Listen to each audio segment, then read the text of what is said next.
Have you ever been sitting there and wished that you could go on an epic adventure? Wished that you could go off and beat the unbeatable odds? Do you wish you could ride off on your noble steed, creating endless memories and treasures? Is anyone gonna get that reference? I don't know. Well, look no further than the Legend of Zelda series. The Legend of Zelda: Ocarina of Time. It's got the best music in this series in my opinion, just barely beating out the Wind Waker soundtrack. It's also the first Zelda game I ever played, so I am very biased. Nostalgia aside, the game's music is phenomenal. Each area in the game has its own unique track, its own identity. From the playful sounding music of the Kokiri Forest, to the adventurous Hyrule Field, to the ever-dramatic feel of Ganon's Tower. And while far from the only Zelda game to have the mechanic, the Ocarina of Time adds a new importance to the game's soundtrack. It's treated as a core game mechanic rather than just some sounds in the background of the game. Playing songs like Zelda's Lullaby, the Song of Time, and the Song of Storms are required to progress through the game. And, while not required, songs like the Prelude of Light or the temple songs that let you teleport to their respective temples are extremely useful for getting around the map. To this day, the songs from the game are widely remixed on YouTube or performed by orchestras, signifying just how groundbreaking this soundtrack was when the game came out. And with the Switch 2 remake announced as I was writing this video, I'm definitely looking forward to seeing the remade versions of all the songs from this game.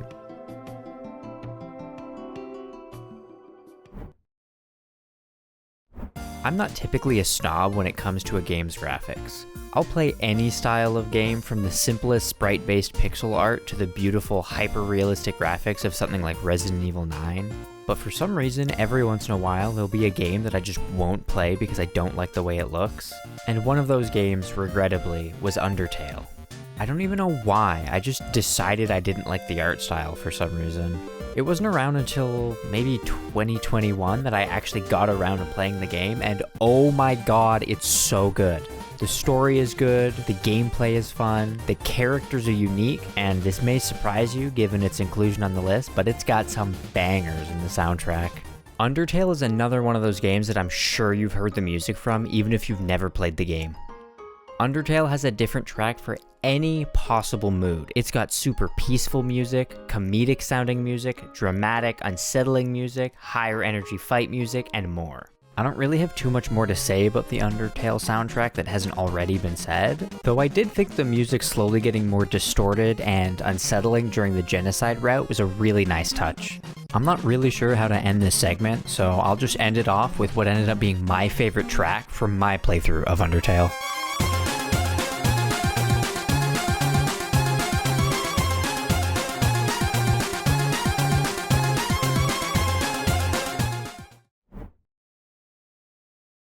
Let's be honest, you knew it would show up somewhere on this list. You can't make a video about video game OSTs without it. Minecraft. I can't imagine making a video about the best soundtracks in gaming and not including Minecraft. It's probably the most relaxing entry on this list and is beloved by the gaming community, and for good reason. I remember spending hours at a time playing back in elementary school when I should have been getting work done, and in high school when I should have been getting work done, and now as an adult when I should probably be getting work done. Regardless of whether or not I should have been playing it at any given time, one of the main things that stuck with me over the past 15 years was the outstanding soundtrack the game has. Minecraft has one of, if not the most peaceful soundtrack of all time. No matter what was going on in my life at the time, opening up Minecraft and hearing that unforgettable soundtrack instantly put my mind at ease. One of the main selling points for Minecraft is that you can do pretty much anything you want, build anything you want. The only limit is your own creativity, and the music really leans into that. It just instills this sense of childlike wonder no matter how old you are when you actually hear the music. It's unbelievable. The feeling of planning out this huge city you were gonna build, or this complicated redstone contraption accompanied by this music, is something I'm not entirely sure any other game, past or future, will ever be able to replicate. Now, I may not be creative enough to build a beautiful house, or smart enough to figure out redstone, but I was by no means immune to the sense of wonder the Minecraft soundtrack instills into those who heard it. I managed to find an old world my friends and I used to play on back in the day, and so many memories came flooding back to me. As someone with a pretty bad memory, hearing the music while going around that old world, I can remember so many extremely specific moments from that time period. There's just something about the Minecraft soundtrack that can just send you back to such a specific point in your life.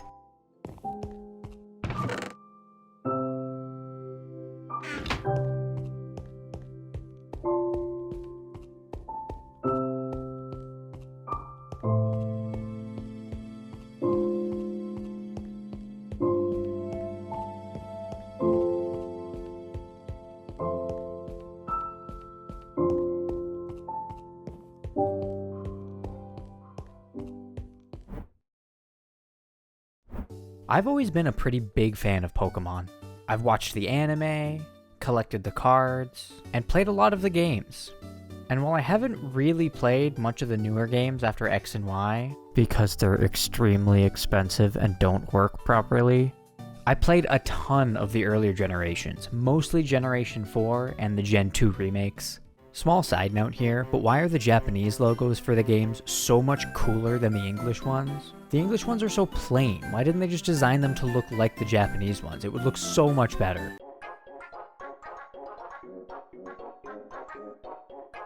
I was having trouble deciding whether I wanted to put the Gen 4 Pokemon games or Pokemon Mystery Dungeon Explorers of Sky here, and I had originally decided on Mystery Dungeon, but after going back and playing through Platinum for the 100th time, I had a change of heart. It was the first Pokemon game I'd ever played, so this too is affected by the nostalgia bias, but there's just something about the music in this game.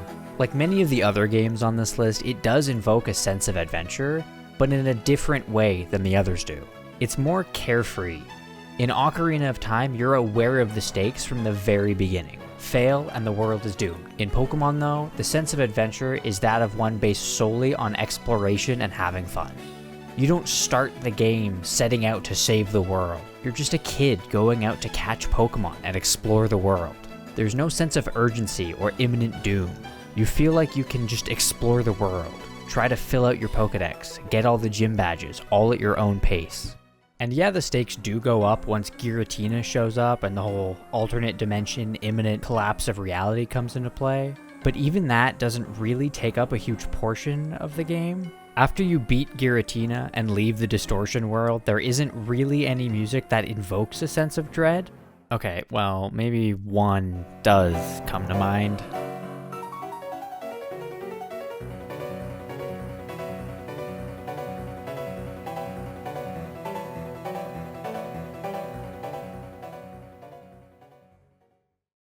But aside from Cynthia's trauma-inducing intro theme, most of the music in Pokemon Platinum just gets me excited and makes me want to explore.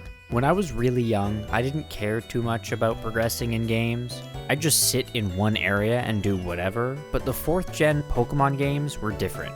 Hearing the music would get me excited, and I actually played through the entire game so I could continue to experience that sense of wonder that the beginning of the game made me feel. Or at least until I skipped through the dialogue where Cyrus tells me to go to meet him at the Spear Pillar and couldn't figure out where to go next.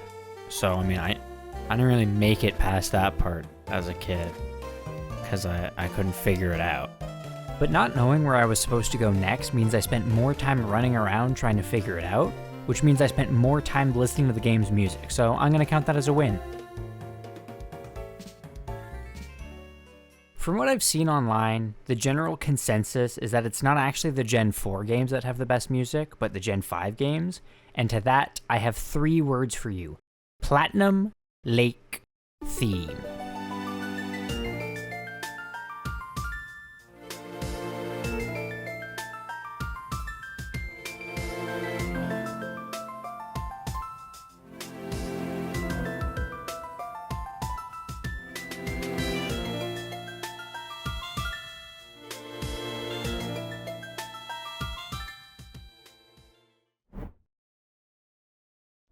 And finally, at number 1, we have Super Mario Galaxy, which is not only my favorite game soundtrack, but my favorite game of all time. As soon as I came up with the idea for this video, I knew that this was going to be at number 1. I honestly thought I'd have a lot more to say about this given its placement at number 1, but I'm not really sure how to put how I feel about this game's music into words. Mario games have always had good music, but Mario Galaxy is in a league of its own. There's a reason the game's music is widely regarded as among the greatest soundtracks of all time. There isn't a single track in this game that doesn't work. The way the game uses a full orchestra really makes the world feel massive. It's got a cinematic feel to it, which I feel like hasn't really been replicated in any other Mario games, except for Mario Galaxy 2, but that was originally intended to be DLC for the first game, so I'm kind of grouping those together. And I'm sure this is a pretty well-known feature, but I love the way that the Comet Observatory theme slowly has more instruments added to it as you get more stars and get further through the game.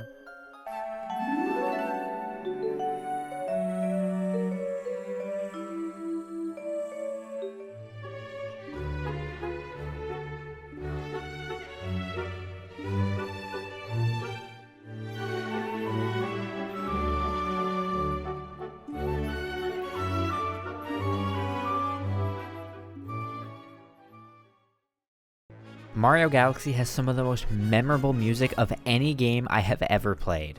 I can instantly recognize almost every single track from this game within the first few seconds. The music is so memorable, in fact, that sometimes you'll hear someone add lyrics to one of the songs in a YouTube video from 2016 and still to this day be unable to hear the song without also picturing the made-up lyrics. And so ends the list of my top 10 video game OSTs. I want to thank anybody who's made it this far. I really appreciate you spending your valuable time on some guy who has no idea what he's doing.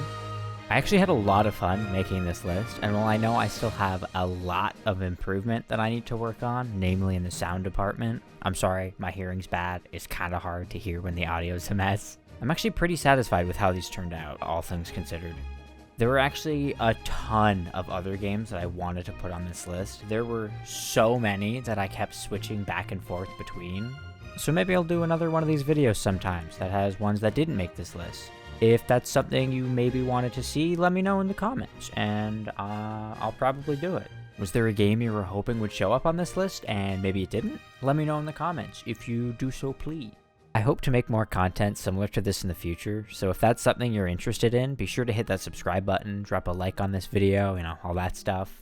I don't really know how to end videos like this, but again, thank you so much for watching, and I will hopefully see you next time.